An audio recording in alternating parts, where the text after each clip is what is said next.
Pois é, e o PSDB, como bem definiu o Ronald, querendo já colocar o nome na praça, o que aconteceu ontem não surpreendeu. Isso é que é ruim, porque há 2 semanas já havia discussão a respeito do tal aplicativo que foi utilizado. E eles calculavam 700 pessoas lá em Brasília votando pessoalmente. E as outras, cerca de 40 mil, né, a expectativa era essa, as outras votando à distância por esse aplicativo. É claro que há até uma certa malícia quando dizem, mas o aplicativo foi desenvolvido em Pelotas, cidade da qual foi prefeito Eduardo Leite. E, portanto, óbvio, no estado onde ele é governador, né, do Rio Grande do Sul. Isso não tem nada a ver. Até porque, se fosse haver maracutaia nisso aí, não fariam exatamente na cidade, o desenvolvimento não seria feito exatamente na cidade onde o Eduardo Leite foi prefeito, né? Mas a dúvida não era a procedência, o fato de ser em Pelotas, ou se fosse em Bagé, ou se fosse, pelo contrário, em Manaus. A dúvida era sobre a capacidade do que foi desenvolvido para receber tantos votos em poucas horas. E todos os testes feitos mostraram que havia problemas. Houve até aquela tentativa do pessoal do Eduardo Leite de adiar. Melhor não fazer domingo, dia 21 de novembro. Não está pronto. Deveria estar. Até porque lá atrás havia expectativa até de que as prévias fossem em outubro. E houve o adiamento para 21 de novembro. Então, o serviço foi mal feito. O fato é que o aplicativo teve muitos problemas. Não foram os únicos. Não foram os únicos problemas neste domingo no PSDB. Houve, inclusive, cenas lamentáveis, né? Porque acabam deixando o eleitorado do partido, aqueles que votam no partido, têm direito a voto, de ficarem preocupados sobre a lisura do que aconteceu. Inclusive, houve uma denúncia de uma deputada do PSDB, e ela disse até que vai para o PL, porque ela vai votar no Bolsonaro, deputada Mara Rocha, do PSDB, do Acre, que disse que recebeu uma tentativa de suborno, ou foi abordada ali com alguém tentando suborná-la para que ela votasse em João Dória. E ela disse que diria quem quis comprar o voto, tem mensagens, e se não deixassem que ela votasse, ela disse que diria quem ofereceu dinheiro para votar no Dória. Ela falou que votaria no Eduardo Leite, porque considera que o Dória nada tem a ver com a história dos tucanos, etc. Discutiu com o presidente do PSDB do Acre, o estado dela, Manuel Pedro de Souza Gomes, e diz que vai para o PL para apoiar a campanha do Bolsonaro pela reeleição. Bom, se ela afirma que tem como demonstrar quem tentou suborná-la, a obrigação dela é apresentar isso. Não precisa nem apresentar publicamente, mas para a direção do partido, ou se quiser, publicamente. Mas ela deve apresentar, não pode falar. Se não, quer dizer que se deixarem lá votar, ela não fala nada. Ela não diz quem tentou suborná-la. Como é que é essa história? Uma tentativa de suborno, é preciso saber se houve quem tentou suborná-la. E aí, se ela diz o nome, a pessoa indicada terá de dar satisfações, pode negar, mas se houver alguma evidência, uma gravação, uma filmagem, como ela insinuou haver, o sujeito tem de dizer o que ele queria. Ele estava a mando de alguém. Aí aparece o Alexandre Frota, levado para o PSDB pelas mãos do Dória, né? O Dória, quando o Frota rompeu lá com o Bolsonaro, o Dória rapidamente resolveu buscá-lo para o PSDB e ele virou, inclusive, um defensor incondicional do Dória. E ele apareceu dizendo que havia gente lá que não sabia nem em quem iria votar, no caso Eduardo Leite. E que havia gente ali contratada. Obviamente, se vai votar é porque estava no partido já. Ninguém pode aparecer lá e falar, eu quero votar, né? É preciso ser filiado ao PSDB até determinada data. Embora tenham aberto exceção para alguns que têm mandato. Mas o Frota também fez essa denúncia. Então teve denúncia contra o Dória, teve denúncia contra o Eduardo Leite. Dória e Arthur Virgílio disseram que amanhã, terça-feira, é o dia ideal. Que o próximo domingo é o dia ideal. E Eduardo Leite que amanhã, terça-feira, é o dia ideal para resolver essa parada. O argumento de Dória e Arthur Virgílio é que é melhor que seja um domingo. As pessoas, ou a maioria delas, não trabalha. Tem mais tempo para mandar o seu voto, embora esse voto à distância não exija lá, não deveria exigir muito tempo. Pelo visto ontem, teve gente que passou horas tentando votar sem conseguir. Mas domingo, em tese, é o dia adequado, mais tranquilo. O Eduardo Leite diz que não, que o melhor é que seja amanhã, porque senão, se deixarem para domingo, haverá mudanças no cenário. Haverá mais tempo para campanhas, para novas abordagens, para novas informações. E aí, aqueles que votaram no domingo não terão as informações que os que votariam no próximo domingo terão, caso seja marcado para o próximo domingo. E já estão falando em plano B. Isso mostra uma incapacidade, porque é muito desgastante. Primeiro é preciso saber quantos filiados tem o PSDB. Porque o partido já chegou a falar em 1.300.000. Olhando o registro na Justiça Eleitoral, é basicamente pouco menos que a metade, cerca de 600.000. Mas ainda que sejam só 600.000 e não 1.300.000, como o partido já fez alarde, ainda que sejam só 600.000 filiados ao partido, não é pouca gente, é muita gente. Você ter 6, 7%, dependendo de quantos de fato são os filiados ao partido, mas você ter de 6 a 7% se dispondo a escolher quem será o candidato do partido à presidência da República, esse é o primeiro fracasso. Então, se são 600.000 e 40.000, 43, 44.000 aparecem, se interessam, se dispõem a participar dessa escolha,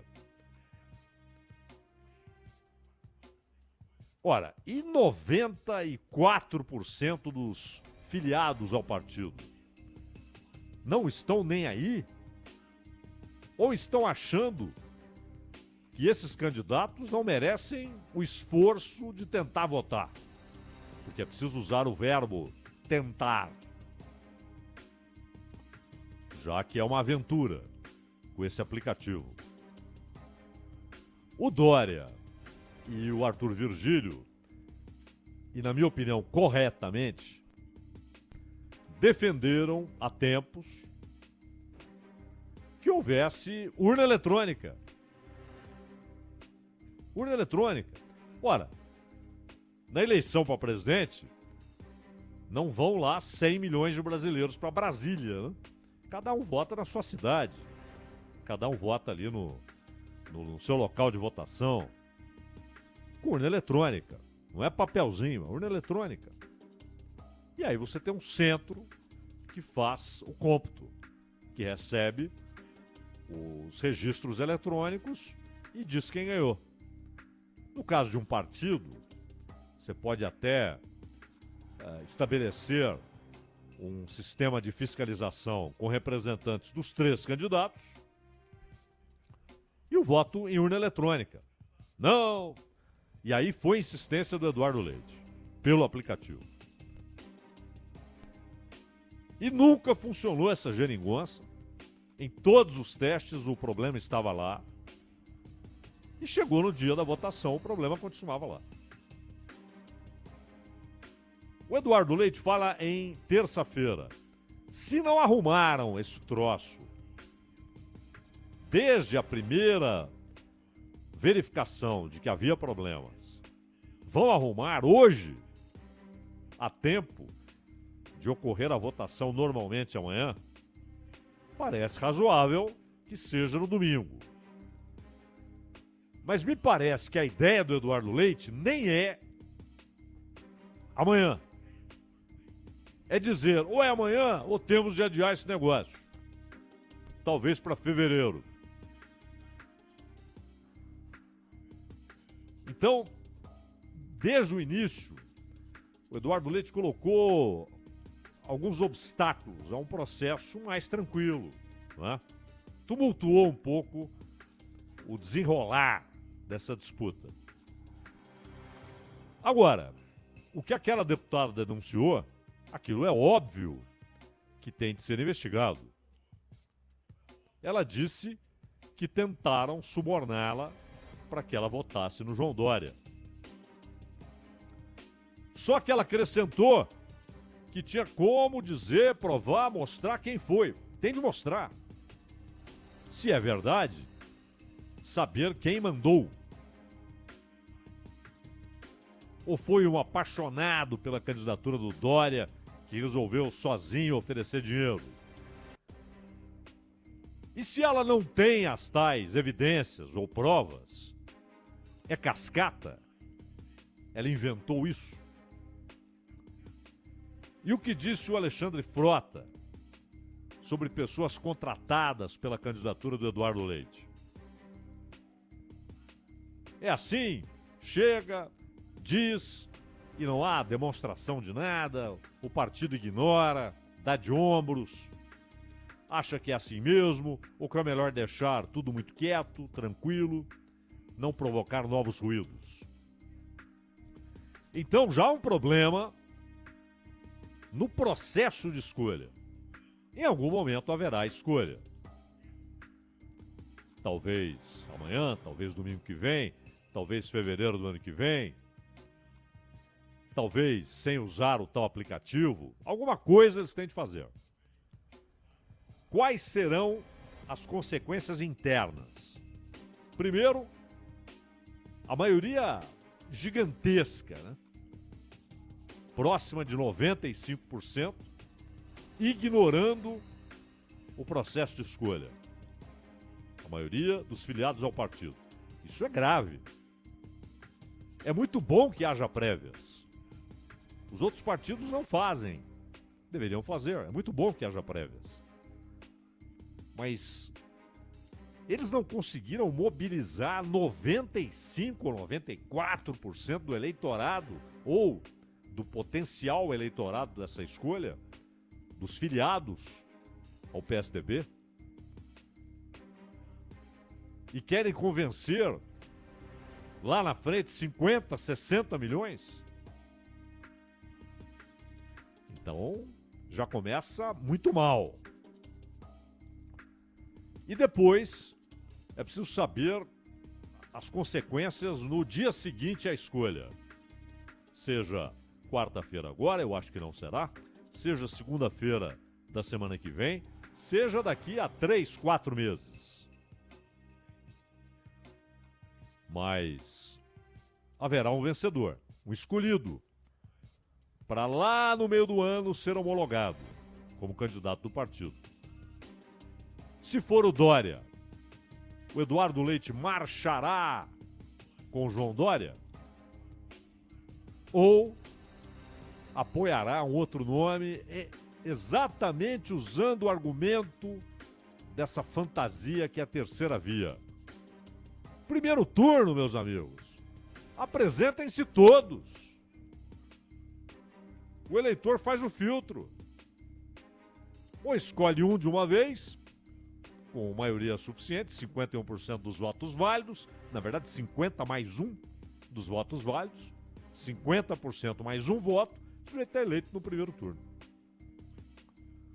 Ou, o que é muito mais provável, escolhe dois para que disputem o segundo turno. E aí, os outros, que sejam 10, 20, 30, vão apoiar, não vão apoiar, vão dizer, pro meu eleitorado, eu digo que não tô nem aí, anulem, não votem em ninguém. Ou então eu digo pro meu eleitorado, agradeço os votos que recebi, peço que no segundo turno eles apoiem fulano para que seja evitada a vitória de Beltrano.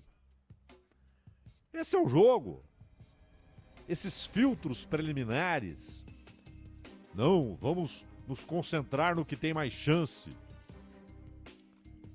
Se fosse de fato uma convergência programática,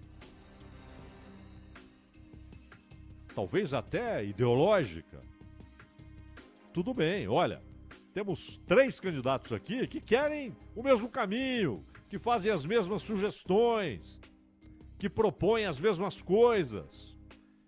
Então vamos ver quem tem mais chance e os outros 2 apoiam o cara, tudo bem. Mas não essa fantasia de terceira via.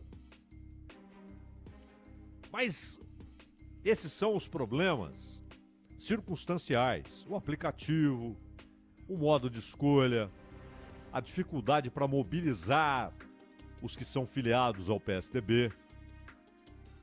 Mas há algo mais importante que deve interessar a quem vota no PSDB, tem alguma ligação com o PSDB, é filiado ao PSDB. Que rumo esse partido está tomando? Em que direção ele vai? O PSDB, quando ele nasce de uma ruptura, de uma dissidência, porque o velho MDB, e por aquela exigência do Golbery, quando volta a haver pluripartidarismo, colocou um P, PMDB, mas sempre foi, assim como a Arena, o tal partido ônibus. Então, no MDB dos tempos da ditadura militar, no MDB havia comunistas. E entre os comunistas havia os trotskistas e os stalinistas. Havia o PCB na clandestinidade, mas com representação no MDB, e havia o PCdoB. Eles tinham linhas diferentes, opostas até. O PCB sempre muito mais ligado a Moscou, né? Até pela fidelidade do Luiz Carlos Prestes ao Comintern. E o PCdoB, que em determinado momento foi maoísta, depois fez acenos para o que ocorria na Albânia. É um negócio impressionante. Mas estavam lá, representados no MDB. Havia os nacionalistas, geralmente associados ao trabalhismo getulista, e mesmo esse subdividido, porque é bom lembrar que o getulismo, ele teve muitas faces. Na metade dos anos 30, o governo Getúlio Vargas era muito próximo do fascismo. era chamado, aliás, de fascista pelo gênio Graciliano Ramos, preso pela ditadura varguista. Mas também havia dentro do getulismo gente mais à esquerda, que vinha lá do movimento tenentista. E as representações partidárias do getulismo também tinham várias faces. Não como o peronismo na Argentina, que tem da extrema direita à extrema esquerda. Dentro ou sob o mesmo guarda-chuva do peronismo, do nome de Perón. E oficialmente o Partido Justicialista. Ali você tem fascistas, você tem stalinistas dentro do mesmo partido. E o MDB tinha tudo isso. Tinha os liberais, os que queriam apenas democracia. Queriam apenas derrubar a ditadura e que houvesse democracia. Mas defendiam uma economia liberal. Mas o que os movia era lutar pela democracia dentro do MDB. E havia aqueles que queriam outra ditadura. Em vez da militar, uma ditadura que idealizavam ali, do proletariado. Mas enfim, era um ônibus. E a Arena também. A Arena tinha os liberais. E tinha os nacionalistas. Tinha trabalhistas. Tinha os que queriam a maior intervenção possível do Estado e que se identificaram com o governo Geisel. Outros que se identificavam com o governo Castelo Branco, que foi muito mais curto que o do Geisel e que moveu a economia em direção a conceitos liberais, com Roberto Campos, com Bulhões. O próprio regime militar já era, na verdade, subdividido. Cada presidente tinha uma ideia. Médici e Geisel eram muito diferentes em termos de visão política, e Geisel e Castelo Branco muito diferentes do ponto de vista de condução da economia. Porque não houve uma personificação, como houve no Chile. A ditadura chilena tinha uma personificação, Augusto Pinochet. Não? No Brasil, não. E o PSDB, ele nasce quando, depois do pluripartidarismo, tanta gente saiu do MDB, os brizolistas, os varguistas, os que fundaram o PT, inicialmente majoritariamente trotskistas e da esquerda católica, na fundação do PT. E aí o MDB, já PMDB, vai rapidamente ficando sob controle do Quércia. E o Quércia não tinha nada a ver, nenhuma afinidade com o chamado grupo intelectual ou intelectualizado, em alguns casos pseudo-intelectual, em alguns casos de fato intelectual, aquele grupo que tinha Fernando Henrique, Richa, Montoro, Mário Covas. Covas e Quércia tinham diferenças enormes. E eles saem para fazer um novo partido que é o PSDB, que ficou com essa marca de social-democrata por algo até prosaico. Muita gente acha que foi uma imposição do Fernando Henrique, que sempre foi um apreciador da social-democracia europeia e que teria imposto a ideia de um partido social-democrata, Partido da Social-Democracia Brasileira. E 2 décadas depois, 2 décadas e meia, vem o Fernando Henrique e diz: olha, não foi nada disso. A gente só queria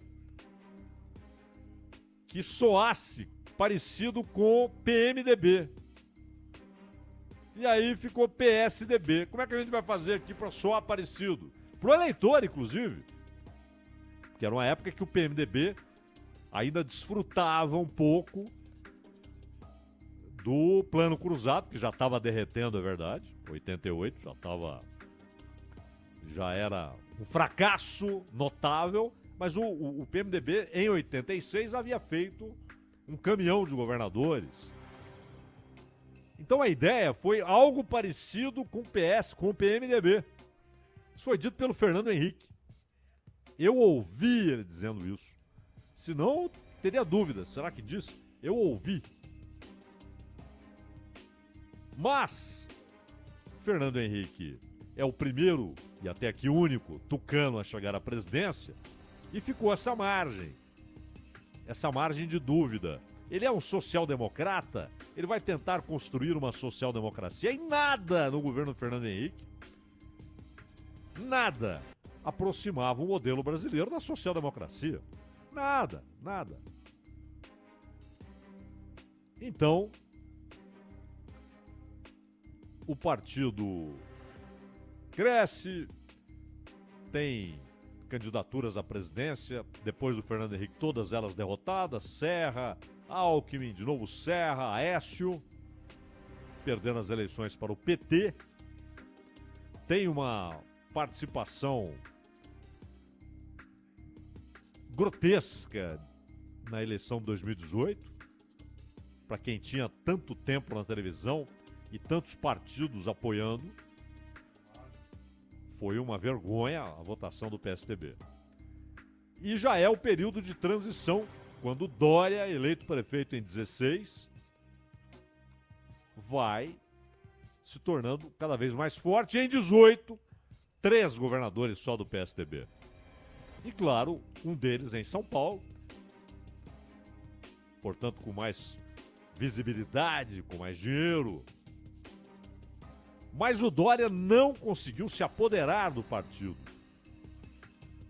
porque ele comete equívocos infantis no seu comportamento político e acaba provocando rupturas em Minas Gerais, no Nordeste, no Rio Grande do Sul.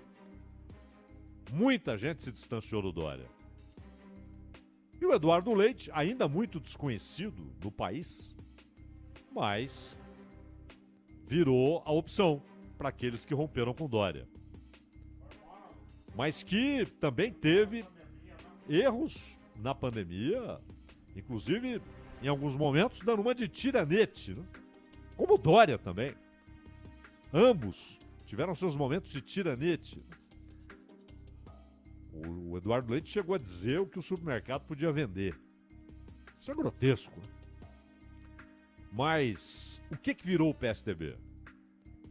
Fernando Henrique hoje é ali o aposentado, mas nem é o oráculo.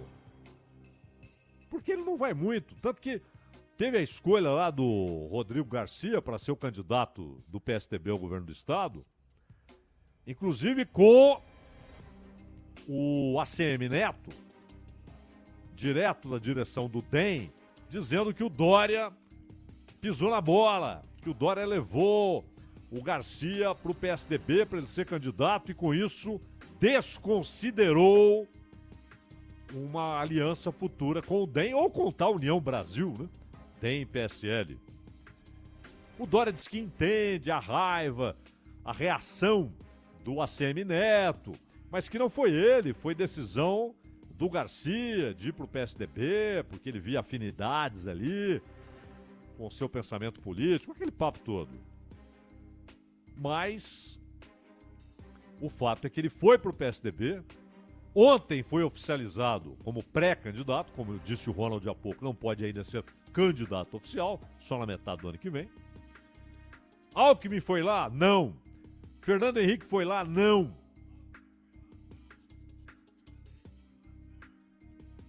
Então, o que há hoje no PSDB é uma silenciosa ruptura com os formadores, os pais do partido, que ainda estão vivos. José Richa já se foi, Montoro, Mário Covas. E o Alckmin, na verdade, era ali ainda peixe pequeno, né? Que foi crescendo pelas mãos pela ajuda, pelas portas abertas pelo Mário Covas. E que provavelmente vai sair do partido. A boa chance dele ir pro PSB.